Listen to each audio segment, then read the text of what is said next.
Mas maganda talaga kung water na lang yung iinumin ninyo. Makakatulong ito sa ating kidney.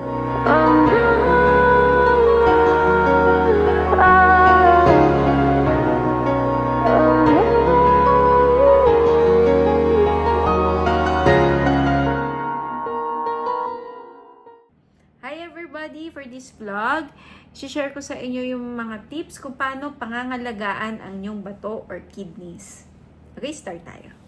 Okay, first, eat less meat.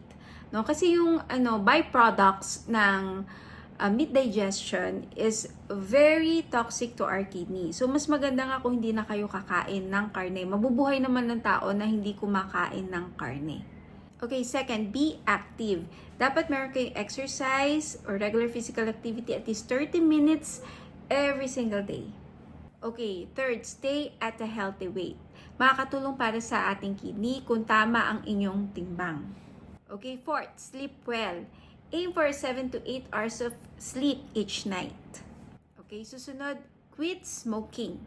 And then, avoid alcoholic beverages. Mas maganda talaga kung water na lang yung iinumin ninyo. Makakatulong ito sa ating kidney. Okay, ito very important to. Reduce stress. Okay, hindi naman talaga kasi maiiwasan yung stress. Pero gumawa ka ng mga bagay para mabawasan ang stress mo sa buhay. Ito, katulad nito, minumungkahi yoga, meditation, maging mapag-isa kung kinakailangan, tapos be active. Pwede kang kumanta kung gusto mo, sumayaw, no, anything na pwedeng ma-reduce yung stress mo. Okay, sana may natutunan kayo dito sa vlog ko. If you like this video, click the like button and subscribe kayo kung hindi pa kayo nasa-subscribe sa YouTube channel ko. Bye-bye!